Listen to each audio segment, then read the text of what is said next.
What's up, guys? This is gonna be my first YouTube video here. A little bit about myself. I'm a huge pro wrestling guy. I'm into WWE, NxT. Some of my favorite guys: Finn Balor, Samoa Joe, Austin Aries, Dean Ambrose, Seth Rollins, Sami Zayn. Huge fan of Cesaro and AJ Styles. Used to like seeing him back in his Chain Gang days, if any of you guys remember that. Back in late 2004, early 2005, before he won his first championship. Huge Cena guy. Always been a fan of Eddie Guerrero, Rey Mysterio. The match that really got me into professional wrestling was Eddie Guerrero versus JBL in that steel cage match on SmackDown that was ruined by Kurt Angle. A great match that really made me into a professional wrestling back in mid 2004.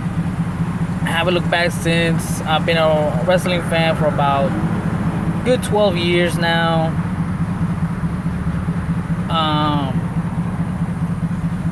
My views right now on the current main roster of the WWE, you know, I like the fact that Dean Ambrose finally, after 2 years, is WWE World Heavyweight Champ. It's been long overdue. Back in Money in the Bank a couple of days ago. Really sweet that he pinned Seth Rollins. You know, the guy that been making Dean Ambrose life living hell since the Shield broke up. Roman Reigns, boring as fuck. I'll tell you guys that, boring as fuck. Really don't like his character. Boring as one of my favorite YouTube shows, Grimstory Show. Smiley face. You know, at times tries to be, you know, the kind of like how Cena is. He doesn't let the fans get to him, and then a couple of days later, the next night, like how he did on Monday night, telling the guys to shut the hell up and drink their beer, which really took me by surprise. I'm like, is he a tweener, or are they gonna turn him heel soon? Well, now with this whole suspension, for me personally, I don't think it's steroids. Could be like how Adam Rose was probably Adderall or probably weed. I don't know. Well, we'll wait on those results later on throughout the days. What the WWE should do is, since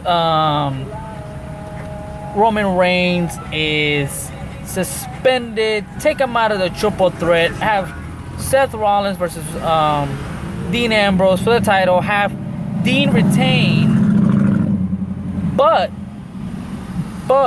have Roman Reigns spear Dean Ambrose after he retains to set up the triple threat at SummerSlam.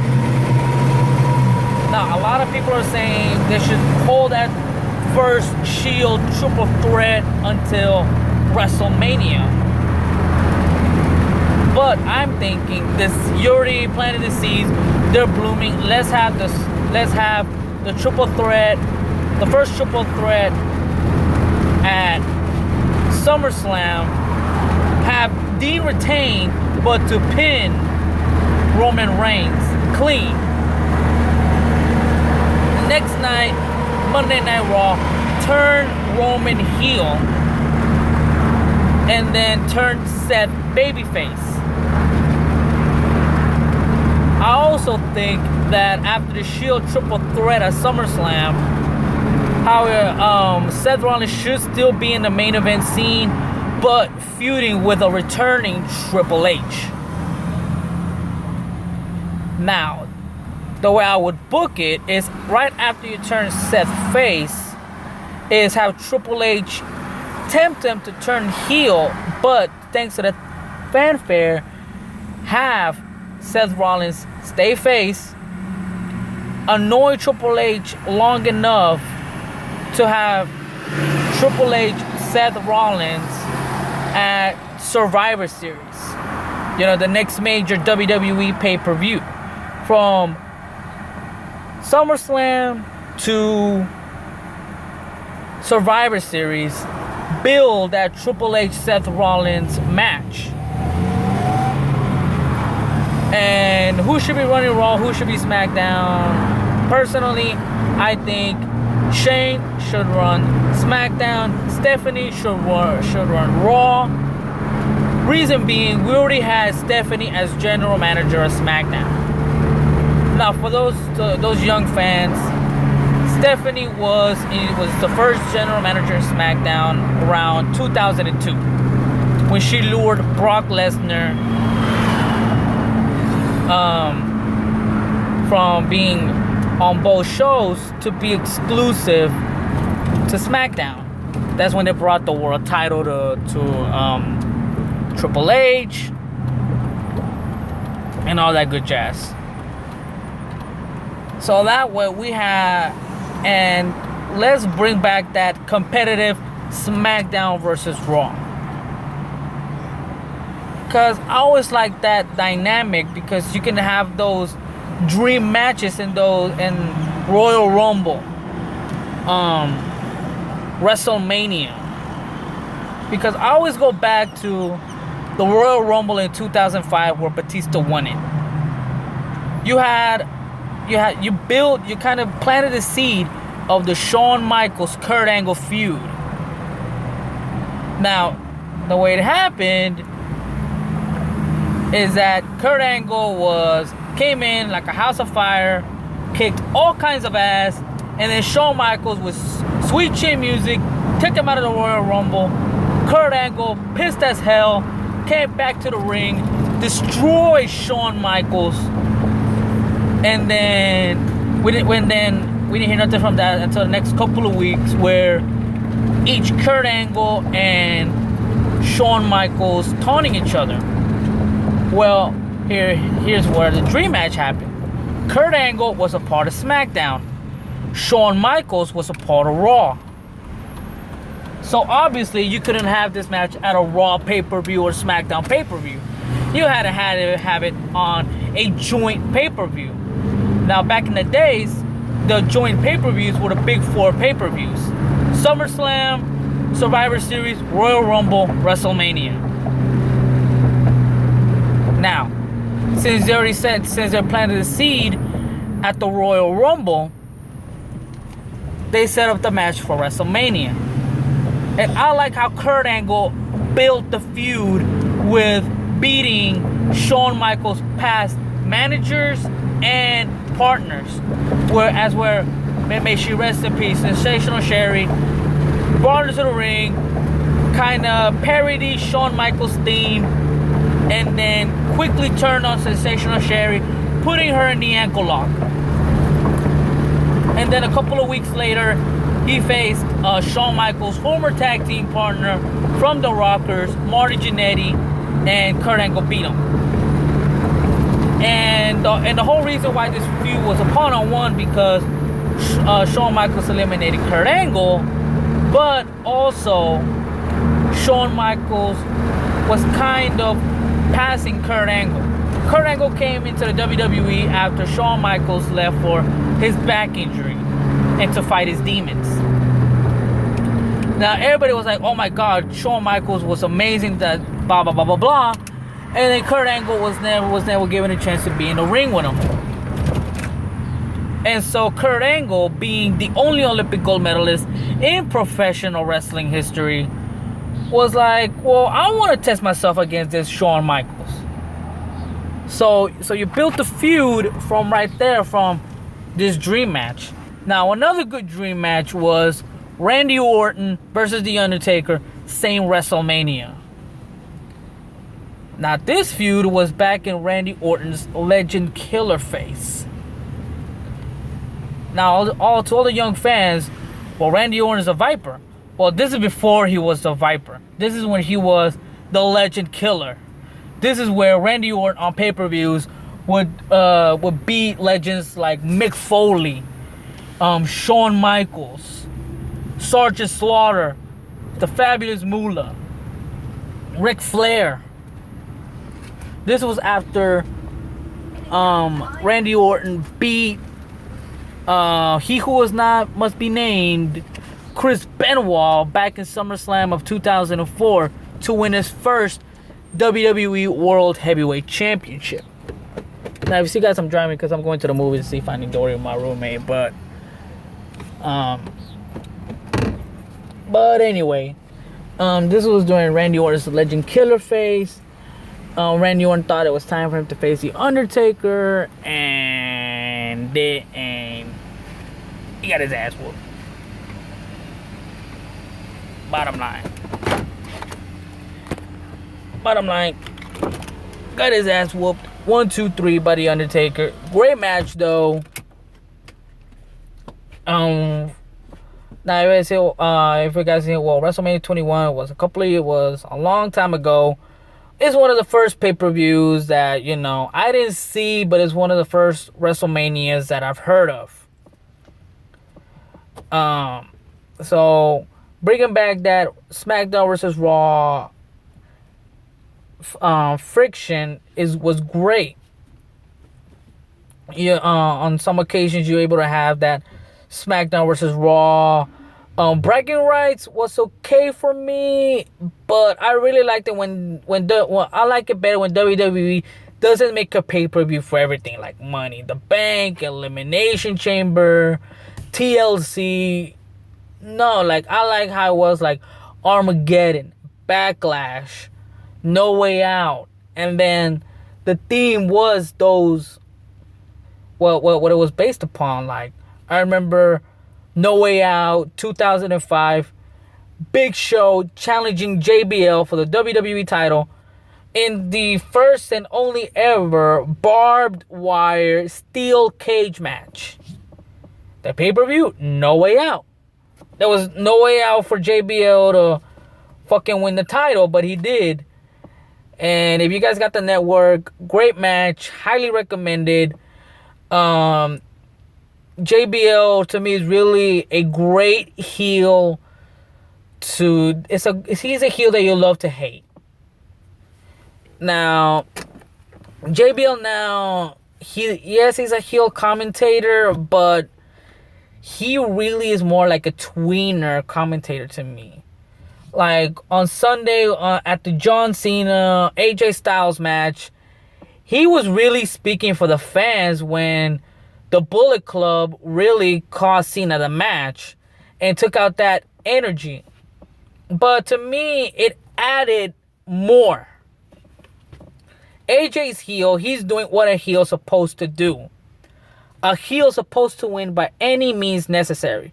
Now, for all you John Cena fans and are like, oh, Cena, AJ Styles, he's weak because he used the Bullet Club, blah, blah, blah, blah. I mean, he's a heel. Heel means he's the bad guy. Bad guys win by any means necessary. Eye poke, low blows, chair shot. You use your own fraction. You do by any means necessary to win the match. Now, if all you're like, oh, well, Hayes and Field's no longer a thing, I'm like, AJ Styles is playing practically a good heel. He is a very, very good heel and a believable heel who should have a major run with the world title in his near future. Another man that also needs a major run with the feud and is an amazing heel is Kevin Owens. Kevin Owens is by far the most underrated heels in the company right now. I'm not sure why in the hell it's not the WWE putting the world title on this man. This man, night in, night out, busted to bust his ass and to show that he's the number one heel in the company. He's the number one heel in the whole company. Number one heel. I was very, very impressed by Kevin Owens' performances at this past Sunday's Money in the Bank pay-per-view. That spot with Sami Zayn with the Michinoku driver right into the side of the ladder. I'm surprised his back survived. A lot of people reminiscent to that Homer Simpson falling into the fire hydrant. Very, very reminiscent of that.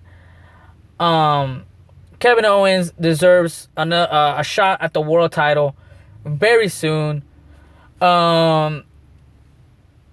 Another guy who I mentioned earlier is a very good guy, extremely underrated.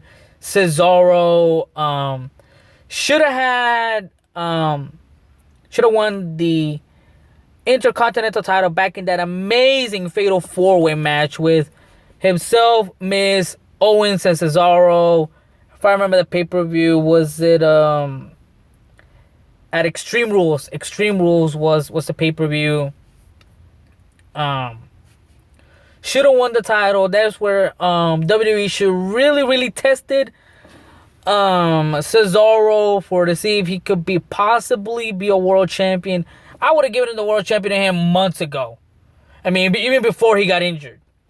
I mean, after that match with Cena last year, when Cena was the United States champion and had that U.S. Open challenge, should have went to push to the main event scene, right into the world title scene. Should have been world champion there. You know, that's what it shoulda, coulda, woulda moments. Cena, kind of glad where he's at. Not giving another world title. Still in the main event scene, but I'm liking the fact that he's not running for another world title. Will he beat Ric Flair's record at 16? Spoiler alert, he will. But not now. Have the Shield have their moment with the world title. Hopefully the Shield will with one of the members of the Shield. I'm hoping either Seth Rollins or Dean Ambrose to hold it until WrestleMania. But we'll see how WWE does that. The women's division kind of making Charlotte look strong and weak at the same time. We're not getting that. Having Becky Lynch kind of the sting of the women's division. For those young fans, why am I comparing Becky Lynch to Sting? Is because almost every tag team partner that Sting ever had betrayed on him. Kinda how Becky Lynch has it. Paige turned on her. Charlotte turned on her. Sasha Banks turned on her. Recently, Natalya turned on her. So, kind of making her look like the Sting of the women's division. Sting was, I think it was Ric Flair. Some other people who turned on Sting. Even in TNA. I really hate how WWE is making the Dudley Boys jobbers. I'm like, why did you bring back the Dudley Boys if you're gonna make them look like jobbers? When they came back, they should have won the tag team titles. They should have kept it for a couple of months, dropped it back to the New Day. New Day really needs to lose those tag team titles. I feel that, you know, there's enough tag teams where the tag team division won't suffer. Losing my train of thought. Sorry, guys. Dyslexic mind. My brain's running 100 miles per hour. There's enough tag teams for in the division where as the tag team division won't suffer if the New Day aren't the champions. The champions are over as hell. I like the New Day. New Day rocks in my book. I eat my Booty-O cereal every day. We'll buy a New Day t-shirt in the near future. Big fan of Enzo and Cass. How you doing? Also a big fan of Carl Anderson and Luke Gallows. Bullet Club for life. So basically my overall thought of WWE is going on a good direction, but I'm skeptical because knowing the WWE, they go downhill. NXT on the other hand, hottest thing.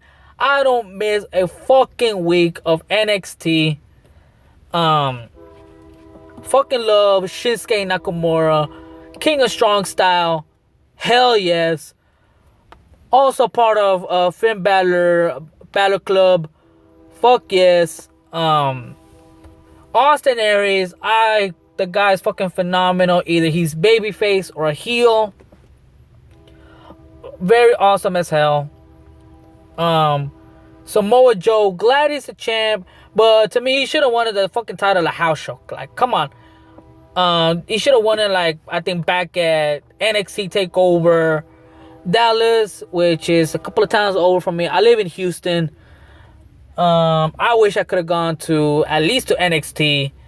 NXT is coming over to my side of town next month, at the end of the month, on July 30th. I'll try my best to go. I'll try to get over some footage. This will be my first NXT event going. I went to SeatGeek.com and I saw that SmackDown will be coming here to Houston on August 9th, which I'm thinking of going, but not too much. I want to see what you guys think down in the comments. If I should go. Definitely thinking of going to Raw when they're here on August 29th, I believe, or 28th. I'll check the dates again to update you guys. I will definitely go over to Raw. SmackDown, depending on how the draft is going and how good SmackDown could be, I'll probably go.